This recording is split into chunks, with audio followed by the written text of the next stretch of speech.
بسم الله الرحمن الرحيم. السلام علیکم ورحمۃ اللہ وبرکاتہ۔ عزیز طلبہ، امید کرتا ہوں آپ بخیر و عافیت سے ہوں گے انشاءاللہ۔ شرح العقائد النسفیہ کا آج ہمارا سبق نمبر 8 ہے۔ سبق نمبر 8 کا حصہ اول اما بعد کی تشریح میں آج ہم پڑھنے جا رہے ہیں۔ گزشتہ سبق میں ہم نے آل اور اصحاب، ان سے مراد کیا ہیں اور ان کے معانی کیا ہیں، ان پر ہم نے تفصیل سے بحث کی تھی۔ وعلى آله وأصحابه هداة طريق الحق وحماته، رحمت نازل ہوں آپ علیہ الصلاۃ والسلام کے آل پر اور آپ علیہ الصلاۃ والسلام کے صحابہ پر، رضی اللہ عنہم وارضاہم اجمعین۔ ہداتی طریق الحق، جو راہ حق کے رہنما ہیں، ہدایت کرنے والے ہیں، راہ حق کی طرف لوگوں کو بلانے والے اور وہ راہ دکھانے والے ہیں۔ وحماته، اور اس حق کے نگران اور پاسبان بھی ہیں۔ حمات، اس کی پاسبانی کرنا اور اس کی حفاظت کرنا۔ وبعد، تو آج ہم ہداتی طریق الحق سے لے کے وبعد تک پڑھیں گے۔ الہدات اور الحمات یہ دونوں جمع ہیں۔ ہدات جمع ہے ہادی کی، اور حمات جمع ہے حامی کی۔ تو ہادی کا مطلب ہدایت کرنا، راستہ دکھانا، اور حامی کا مطلب ہے حمایت کرنا اور حفاظت کرنا۔ تو حامی بمعنی حفاظت کے آتا ہے، اور دونوں ہدات اور حمات کی دونوں جمع ہیں ہادی اور حامی کی۔ اچھا، یہاں آلہ اور اصحابہ، تو الہدات اور الحمات یہ دونوں ہداتی طریق الحق وحماتہ، تو ہدات اور حمات یہ دونوں صفت بن رہے ہیں، یہ دونوں جملے صفت بن رہے ہیں آل اور اصحاب کے لیے، آلہ و اصحابہ کے معنی میں، کے جملے کے لیے۔ دوسرا قول اس سے یہ ہے، ایک تو قول یہ ہوا کہ الہدات اور الحمات یہ دونوں صفت بنے آلہ اور اصحابہ والے جملے کے لیے، تو دونوں ہی ہدات بھی ہیں، حمات بھی ہیں۔ اور ایک قول یہ کہ ہدات سے آل نبی علیہ الصلاۃ والسلام مراد ہیں، جبکہ حمات سے اصحاب نبی صلی اللہ علیہ وسلم مراد ہیں۔ وبعد، اب یہ وبعد کیا ہے؟ وبعد اکثر آپ نے دیکھا ہوگا کتابوں میں یا جمعے کی تقریرات میں، خطبوں میں بھی اما بعد وبعد استعمال کیے جاتا ہے۔ بعد کیا ہے؟ نحوی لحاظ سے بعد یہاں پر اسم ظرف ہیں۔ آپ جانتے ہیں کہ ظرف زمان اور مکان دو معنوں میں آتا ہے، تو یہاں پر یہ اسم ظرف ہے اور مبنی علی الضم ہے، مبنی علی الضم وبعد، ٹھیک ہے، وبعد۔ اب مبنی علی الضم کب بنتا ہے اس میں ظرف کے لیے؟ جیسے قبل، بعد، اس کے لیے حالات ہیں۔ تو ایک حالت میں یہ مبنی ہوتا ہے، اور مبنی کب ہوتا ہے؟ جب یہ مضاف ہو اور مضاف الیہ کا معنی نیت میں ہو، معنی کا ارادہ کیا گیا ہو، مضاف الیہ الفاظ میں، لفظوں میں مذکور نہ ہو، صرف خیال میں اور ذہن میں، معنی میں اس کے معنی کا، مضاف الیہ کے معنی کا ارادہ کیا گیا ہو، الفاظ میں مضاف الیہ مذکور نہ ہو، اور وہ بعد یا قبل بعد یہ مضاف ہو رہا ہو۔ تو اب جو مضاف الیہ ہے، جو الفاظ میں نہیں ہے، صرف معنی میں اس کے معنی کا ارادہ کیا گیا اور ذہن میں وہ موجود ہے، وہ کیا ہے؟ وبعد ای بعد الحمد والصلاة، ای بعد الحمد والصلاة، تو الحمد والصلاة یہ مضاف الیہ تھا، اس کو حذف کر دیا اور مضاف الیہ کے معنی کا ارادہ کر لیا ذہن میں، تو مضاف جو بن رہا تھا اس اسم ظرف کو ہم نے مبنی علی الضم قرار دے دیا۔ اب وہ بعد کو یا اما بعد کو لاتے کیوں ہیں؟ کہتے ہیں کہ دو کلاموں میں، دو جملوں میں اس جملے کو فصل کے لیے، فاصلہ کرنے کے لیے لایا جاتا ہے، اور اسی لیے اس جملے کو، وہ بعد کو، اما بعد کو فصل الخطاب بھی کہا جاتا ہے، یعنی خطاب میں فصل کرنے والا جملہ۔ اب یہاں سوال یہ ہے کہ سب سے پہلے اس جملے کو کس نے کہا؟ ایک قول ہے کہ سیدنا داود علیہ السلام نے کہا۔ اللہ سبحانہ و تعالی نے آپ کے متعلق فرمایا ہے وَآتَيْنَاهُ الْحِكْمَةَ وَفَصْلَ الْخِطَابِ، تو اللہ سبحانہ و تعالی ہم نے انہیں حکمت اور فصل خطاب سے نوازا، عطا فرمائی۔ اب یہ حکمت عطا فرمائی اور فصل خطاب عطا فرمائی، تو فصل خطاب کیا ہے؟ اس سے مراد اما بعد ہے، اور حضرت داؤد علیہ السلام وہ پہلے شخص ہیں جنہوں نے اما بعد کہا۔ دوسرا قول ہے کہ حضرت یعقوب علیہ السلام نے اما بعد کہا، اور جبکہ تیسرا قول ہے کہ یعرب بن قحطان نے، یعرب بن قحطان، انہوں نے سب سے پہلے اما بعد کے لفظ استعمال کیا۔ اب یہ یعرب بن قحطان کون ہیں؟ یہ عربوں کے جد امجد کہلاتے ہیں، عربوں کے جد امجد ہیں یعرب بن قحطان۔ اور ایک قول ہے کہ صحبان بن وائل نے سب سے پہلے اس لفظ کو استعمال کیا، اور یہ بہت فصیح اور خطیب، بہت فصیح و بلیغ خطیب تھے عربوں میں۔ سیدنا امیر معاویہ رضی اللہ عنہ وارضاہ نے ایک مرتبہ انہیں اخطب العرب کا لقب دیا، صحبان ابن وائل کو اخطب العرب کا لقب دیا۔ تو صحبان ابن وائل رحمۃ اللہ علیہ نے فرمایا کہ نہیں، اخطب العرب نہیں، میں تو اخطب الانس والجن ہوں، انسانوں میں کیا جنات میں بھی میری طرح کوئی فصیح بلیغ خطبہ دینے والا اور فصیح بات کرنے والا نہیں ہے۔ ایک قول یہ بھی ہے کہ آپ صلی اللہ علیہ وسلم کے جد امجد کعب بن لؤی نے سب سے پہلے اس جملے کو کہا۔ آپ علیہ الصلوۃ والسلام کے شجر نسب میں کعب، حضرت کعب بن لؤی آتے ہیں، اور کعب بن لؤی نے سب سے پہلے اس لفظ کا استعمال کیا۔ جبکہ ایک چھٹا قول یہ ہے کہ حضرت ایوب علیہ السلام اس جملے کے بانی ہیں، سب سے پہلے آپ ہی اس کے قائل ہیں۔ اور ایک قول کے مطابق حضرت آدم علیہ الصلوۃ والسلام، جبکہ ایک قول میں قس ابن ساعدہ، قس ابن ساعدہ، یہ قس کون ہیں؟ انہیں افصح العرب کا لقب دیا جاتا ہے، اور یہ عربوں میں بہت فصیح گزرے ہیں، بہت بڑی عمر کے بزرگ تھے، 600 سال، 600 سال کے قریب انہوں نے عمر پائی ہے، قس ابن ساعدہ، 600 سال ان کی عمر تھی۔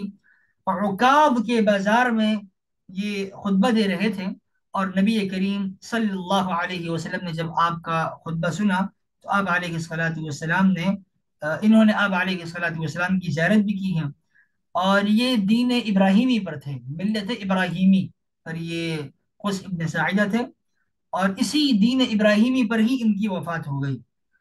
جبکہ علامہ شہرستانی رحمۃ اللہ علیہ نے الملل والنحل میں انہیں موحد گردانا ہے۔ قس ابن ساعدہ چونکہ دین ابراہیمی، ملت ابراہیمی پر وفات پا گئے تھے، تو علامہ شہرستانی نے ملل والنحل میں انہیں موحدین کی فہرست میں شمار کیا ہے، اور قس ابن ساعدہ کو بھی اس میں اس قول کا بانی کہا جاتا ہے۔ اب ان اقوال کو جمع کیا ہے ایک شاعر نے، شاعر کہتا ہے کہ جر الخلف اما بعد من كان بادئا فخمسة اقوال وداود اقرب۔ اور بھی اقوال ہیں، میں نے 8 قول نقل کی ہیں، اور شاعر نے اس میں 5 قول نقل کیے ہیں کہ حضرت داود علیہ الصلوۃ والسلام نے سب سے پہلے اما بعد کہا، یہ سب سے زیادہ راجع قول ہیں، وہ داود اقرب، ان 5 اقوال میں سب سے بہترین بات یہ ہے اور معقول اور راجح قول یہ ہے کہ حضرت داود علیہ السلام ہی اس کے سب سے پہلے اس جملے کو استعمال فرمانے والے ہیں۔ وکانت له، دلیل کیا ہے؟ وکانت له فصل الخطاب، اللہ سبحانہ و تعالی نے بھی آپ کو فصل خطاب کا لقب دیا ہے۔ وبعده فقس وكعب وصحبان فيعرب، فقس وكعب وصحبان فيعرب۔ اور حضرت داود علیہ السلام کے بعد پھر یہ حضرات بھی مشہور ہیں کہ کعب نے کہا، قس نے کہا، صحبان نے کہا، یا یعرب نے کہا، جو کہ اخطب جد امجد ہیں عربوں کے یعرب، اور صحبان ابن وائل یہ تو اخطب الانس والجن ہیں۔ کعب نبی علیہ الصلوۃ والسلام کے جد امجد ہیں، اور قس یہ بھی افصح العرب کا لقب پانے والے ہیں۔ اس میں اختلاف ہے کس نے کہا، باہر کے راجع قول ہے کہ حضرت داود علیہ السلام نے کہا۔ محدثین نے بھی کچھ ترجیحات نقل کی ہیں۔ تطبیق کی صورت یہ ممکن ہے کہ ملا علی قاری رحمۃ اللہ علیہ فرماتے ہیں کہ سب سے پہلے تو حضرت داود علیہ السلام ہیں اس جملے کو استعمال کرنے والے، داود علیہ السلام نے کہا، لیکن عربوں میں حضرت صحبان ابن وائل تھے اس جملے کو استعمال کرنے والے۔ لیکن یہ عربوں میں حضرت صحبان بن وائل کو ہم اس قول میں سب سے پہلے استعمال کرنے والا کہیں، یہ قول تحقیقی اس لیے نہیں ہے کہ خلفاء راشدین رضی اللہ عنہم ارضاہم اجمعین جو کہ صحبان ابن وائل سے پہلے آئے تھے اور وہ عرب تھے، تو ان سے بھی اما بعد کی روایات منقول ہیں. تو صفوان ابن وائل کیسے عربوں میں وہ پہلے شخص ٹھہریں گے جو اس جملے کو استعمال کرنے والے ہوئے. دوسرا قول یہ ہے کہ سب سے پہلے تو حضرت داؤد علیہ السلام نے استعمال کیا، یہ بات ٹھیک ہے، اور عربوں میں یعرب بن قحطان نے، جبکہ دیگر حضرات نے سحمان ابن وائل ہیں اور دیگر حضرات ہیں، تو ان سب حضرات نے اپنے اپنے قبائل میں اس جملے کو سب سے پہلے استعمال کیا ہے. اس لیے ان حضرات کی طرف یہ اسبقیت کی نسبت کی جاتی ہے کہ آپ ہی پہلے شخص ہیں جنہوں نے اس جملے کو استعمال کیا ہے. تو تمام حضرات نے اپنے قبائل میں، جبکہ سب سے پہلے انسانوں میں حضرت داؤد علیہ السلام، اور عربوں میں یعرب بن قحطان جو کہ جد امجد ہیں عربوں کے، ان حضرات نے استعمال کیا ہے. اب اما بعد کا حکم کیا ہے؟ اس کو لکھنا یا خطبے میں لانا، پڑھنا، کہنا کیا حکم رکھتا ہے؟ علماء لکھتے ہیں کہ اس کا ذکر کرنا مستحب نہیں بلکہ سنت ہے. صرف مستحب ہی نہیں بلکہ سنت ہے. اب سنت کی دلیل ہونی چاہیے، وہ کیا دلیل ہے؟ آئیے دیکھتے ہیں ذخیرہ احادیث میں. تو علامہ ابن حجر العسقلانی رحمۃ اللہ علیہ نے فتح الباری میں لکھا کہ حافظ عبداللہ نے اربعین نامی کتاب میں 32 صحابہ اکرام رضی اللہ عنہم اجمعین سے وہ مرویات اور روایات نقل کی ہیں جن میں اما بعد کا ذکر ہے، اور ان 32 صحابہ نے اما بعد کا استعمال کیا اور اما بعد کی روایات نقل کی. 32 صحابہ اکرام. اب یہ حافظ عبداللہ جب اپنی اربعین نامی کتاب میں نقل کر رہے ہیں تو یقیناً جب صحابہ اکرام کی اتنی بڑی تعداد اس لفظ کو استعمال کر رہی ہے تو یہ لفظ سنت ہی کہلانے کا زیادہ حقدار ہے. جبکہ امام بخاری رحمۃ اللہ علیہ نے بھی اما بعد پہ 6 روایت نقل کی ہیں، اور اجماع کا تقاضا بھی یہ ہے کہ یہ لفظ اور یہ جملہ یہ مستحب نہیں بلکہ سنت ہو. اجماع کا تقاضا بھی یہ ہے کیونکہ خطباء اس کو استعمال کرتے رہے ہیں اور اسے برابر استعمال کر رہے ہیں، تو ہمیں بھی اس جملے کو استعمال کرنا چاہیے. جبکہ قیاس کا مطالبہ بھی یہی ہے کہ کلام میں اور دو جملوں میں فصل لائی جائے، اور فصل لانے کے لیے اما بعد کا لفظ زیادہ موزوں ہے جو کہ علماء اور صلحاء سے بھی منقول ہے. اب اما بعد کے موضع استعمال کو دیکھتے ہیں کہ آیا یہ استعمال کہاں ہوتا ہے. اس میں بھی بہت سے اقوال ہیں، ہم چند ایک دیکھ لیتے ہیں. سب سے پہلے تو اس کو درمیان کلام میں فصل کی غرض سے لایا جاتا ہے کہ دو جملوں میں فاصلہ ہو جائے. دوسرا، وہ درمیان کلام میں استیناف کے لیے بھی آتا ہے کہ اب ہم نئے کلام کو شروع کرنے جا رہے ہیں، استیناف کے لیے بھی لایا جاتا ہے. اور کبھی یہ تبعیض کے لیے، بعضیت بیان کرنے کے لیے بھی لایا جاتا ہے، جیسے کہ صحیح مسلم شریف کے مقدمے میں اس کو استعمال کیا گیا. یا کبھی صدر کلام میں لایا جاتا ہے، جیسے علامہ ابن ہشام نحوی رحمۃ اللہ علیہ کی کتابوں میں ہے. لیکن اس چوتھی قسم کو علماء کرام نے ناپسند کیا ہے کہ صدر کلام میں اس کو لایا جائے، نہ ہی فصل ہو، نہ ہی استناف ہو، نہ ہی تبعیض ہو، بس صدر کلام میں اس کو صدارت کی وجہ سے لایا جائے. یہ قسم علماء کے نزدیک پسندیدہ نہیں ہے. اور ایک پانچواں قول یہ ہے کہ اس کو تحقیق کے لیے بھی استعمال کرتے ہیں. اب اما بعد کی اصل کیا ہے؟ اما بعد یہ لفظ بنا کس سے ہے؟ تو کہتے ہیں کہ اما بعد یہ اصل میں مہما تھا، مہما، اور مکمل عبارت تھی مہما یکن من شیء بعد الحمد والصلاة. تو اب اما یہ عبارت بنی مہما یکن من شیء، پھر آگے بعد الحمد والصلاة. تو اما مہما یکن من شیء ان کا مخفف ٹھہرا، تفصیلی عبارت کی اصل عبارت مہما یکن من شیء بنی.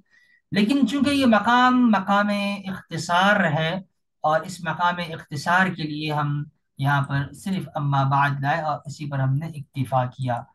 اما بعد کی تراکیب میں کتنی صورتیں ممکن ہیں، یہاں پر یقیناً آپ بھی ورطہ حیرت میں ہوں گے، اور یہ قول جان کر آپ کو بھی تعجب ہوگا جیسے مجھے تعجب ہوا.